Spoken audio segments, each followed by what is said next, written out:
Hi, Marmee here with a collection of stories from Thomas the Train.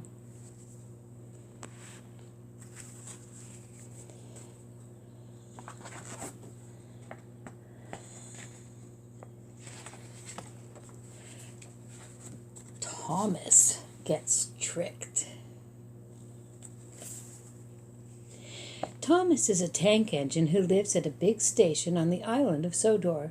He's a cheeky little engine with 6 small wheels, a short stumpy funnel, a short stumpy broiler, and a short stumpy dome. He's a fussy little engine too, always pulling coaches about, ready for the big engines to take on long journeys. And when trains come in, he pulls the empty coaches away so that the big engines can get some rest. Thomas thinks no engine works as hard as he does. He loves playing tricks on them, including Gordon, the biggest and proudest engine of all. Thomas likes to tease Gordon with his whistle. "Wake up, lazy bones! Why don't you work hard like me?"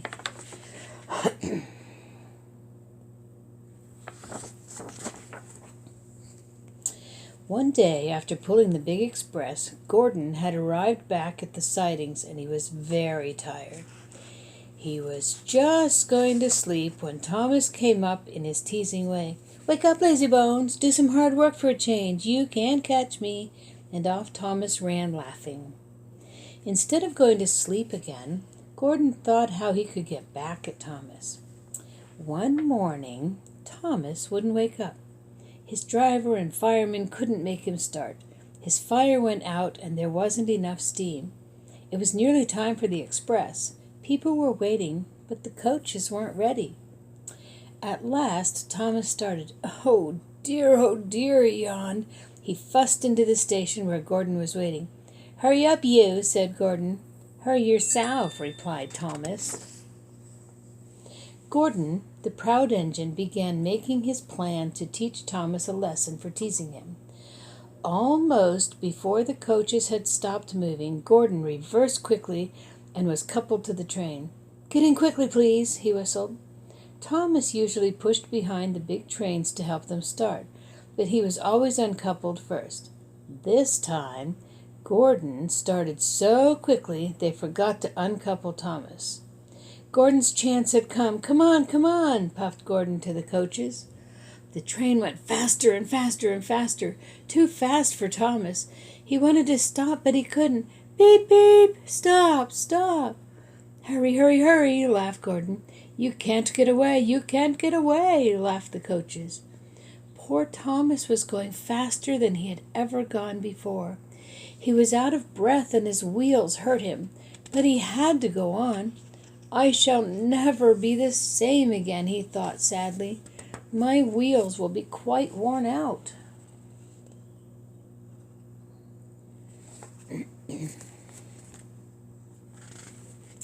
At last they stopped at a station. Thomas was uncoupled and he felt very silly and exhausted. Next they went into the turntable, thinking of everyone laughing at him, and then he ran onto a siding out of the way. "Well, little Thomas," chuckled Gordon, "now you know what hard work means, don't you?" Poor Thomas couldn't answer. He had no breath. He just puffed slowly away to rest and had a long drink. "Maybe I don't have to tease Gordon to feel important," Thomas thought to himself, and he puffed away slowly home. No, there's no need for anyone to tease.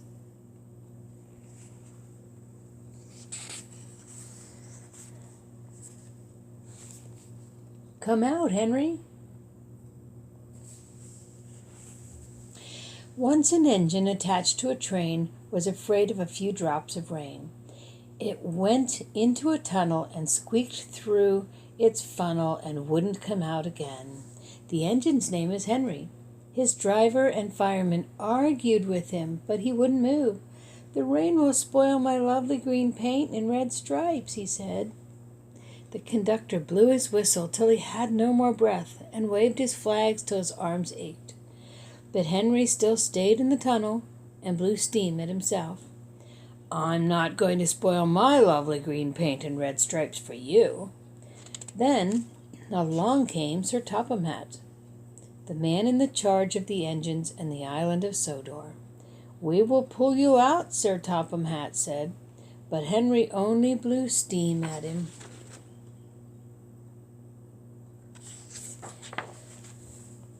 Everyone pulled except Sir Topham Hatt, because, he said, "my doctor has forbidden me to pull." But still Henry stayed in the tunnel.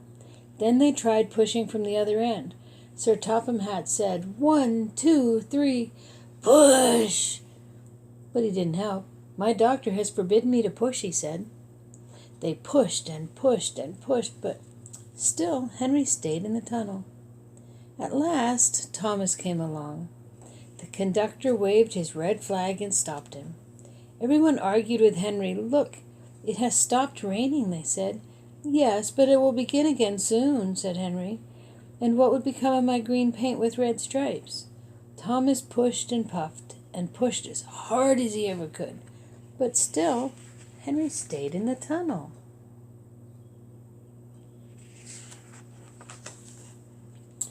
Eventually, even Sir Topham Hatt gave up. "We shall take away your rails," he said, "and leave you here until you're ready to come out of the tunnel." They took up the old rails and built a wall in front of him, so that other engines wouldn't bump into him. All Henry could do was to watch the trains rushing through the other tunnel. He was very sad because he thought no one would ever see his lovely green paint and red stripes again. See the wall they built? As time went on, Edward and Gordon would often pass by. Edward would say, "Peep, peep, hello," and Gordon would say, "Boop, boop, boop, serves you right." Poor Henry had no steam to answer. His fire had gone out. Soot and dirt from the tunnel had spoiled his lovely green paint and red stripes anyway. How long do you think Henry will stay in the tunnel before he overcomes his fear of the rain and decides to journey out again? He looks very sad by himself.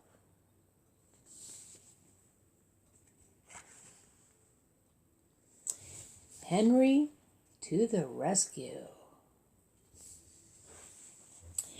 Gordon pulled away, always pulled by the big express. He was proud of being the only engine strong enough to do so. It was full of important people like Sir Topham Hatt, and Gordon was seeing how fast he could go. "Hurry, hurry, hurry," he said. "Trickety-trock, trickety-trock, trickety-trock," said the coaches. In a minute, Gordon would see the tunnel where Henry stood, bricked up and lonely. "Oh dear," thought Henry, "why did I worry about rain spoiling my paint? I'd like to come out of the tunnel," but Henry didn't know how to ask. "I'm going to yell, 'Boop, boop, boop,' at Henry," said Gordon. He was always there when whoosh, and there was proud Gordon going slower and slower in a cloud of steam. His driver had stopped the train.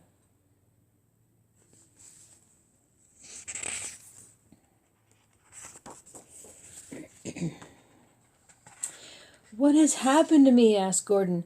"I feel so weak." "You've burst your safety valve," said the driver. "You can't pull the train any more." "Oh dear," said Gordon. "We were going so nicely, and look, there's Henry laughing at me." Everyone came to see Gordon. "Humph," said Sir Topham Hatt. "These big engines are always causing me trouble. Send for another engine at once." While the conductor went to find one, they uncoupled Gordon, who had enough puff to slink onto the siding way out of the way. Edward was the only engine left. "I'll come and try," he said.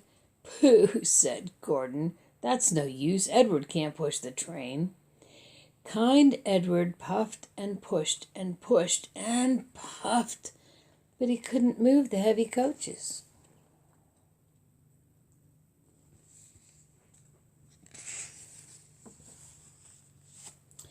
"I told you so," said Gordon.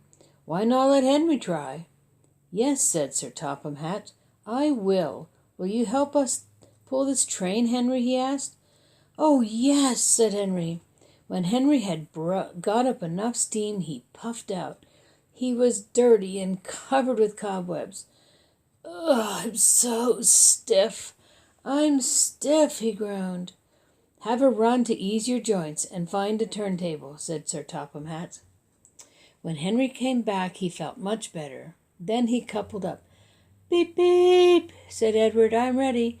"Beep, beep, beep," said Henry. "So am I." "Pull hard, we'll do it. Pull hard, we'll do it." And they puffed together.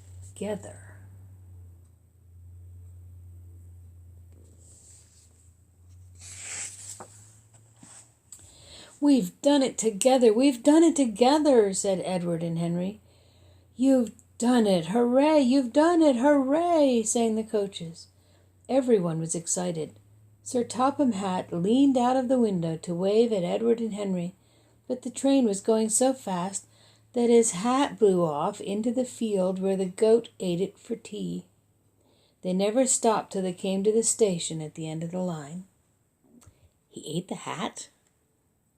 The passengers all said thank you, and Sir Topham Hatt promised Henry a new coat of paint. On the way home, Edward and Henry helped Gordon back to the shed. All three engines are now great friends. Henry doesn't mind the rain now. He knows that the best way to keep his paint nice is not to run into tunnels, but to ask his driver to rub him down when the day's work is over.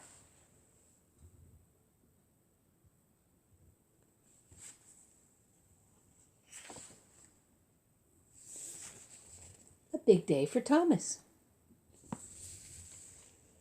Thomas the tank engine was grumbling to the other engines. "I spend my time pulling coaches about, ready for you to take on their journeys." And other engines laughed. "Why can't I pull passenger trains too?"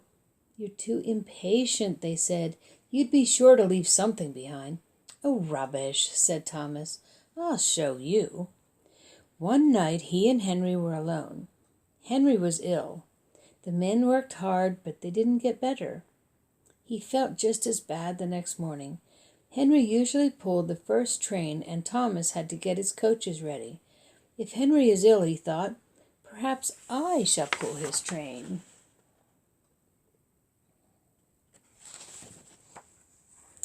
Thomas ran to find the coaches. Come along, he fussed.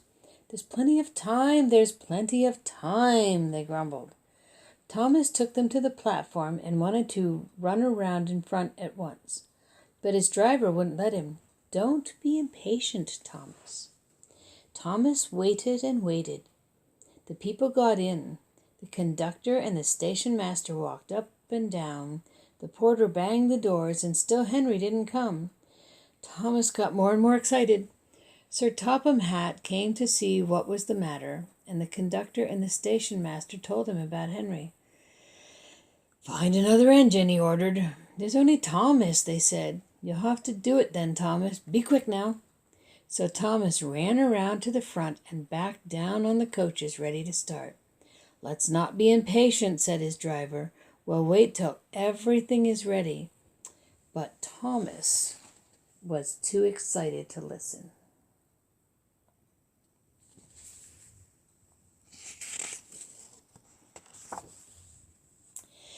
What happened then, no one knows. Perhaps they forgot to couple Thomas to the train, or perhaps the driver pulled the lever by mistake. Anyhow, Thomas started without his coaches. As he passed the first signal tower, men waved and shouted, but he didn't stop. "They're waving because I'm such a splendid engine," he thought importantly. "Henry says it's hard to pull trains, but I think it's easy. Hurry, hurry, hurry," he puffed, pretending to be like Gordon. "People have never seen me pulling a train before. It's nice of them to wave," and he whistled. "Beep, beep, thank you." Then he came to the signal at danger. "Oh, bother," he thought. "I must stop, and I was going so nicely, too. What a nuisance signals are." He blew an angry beep, beep on his whistle.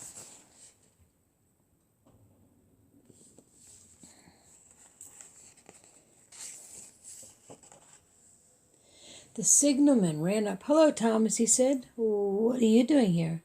"Pulling a train," said Thomas. "Can't you see?" Well, where are your coaches then?" Thomas looked back. "Why, bless me," he said, "if we haven't left them behind."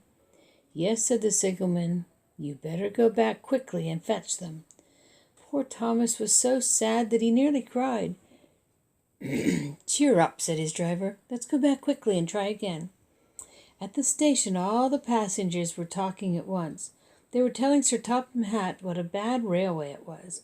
But when Thomas came back, they saw how sad he was, and he couldn't be cross. He was coupled to the train, and this time he really pulled it.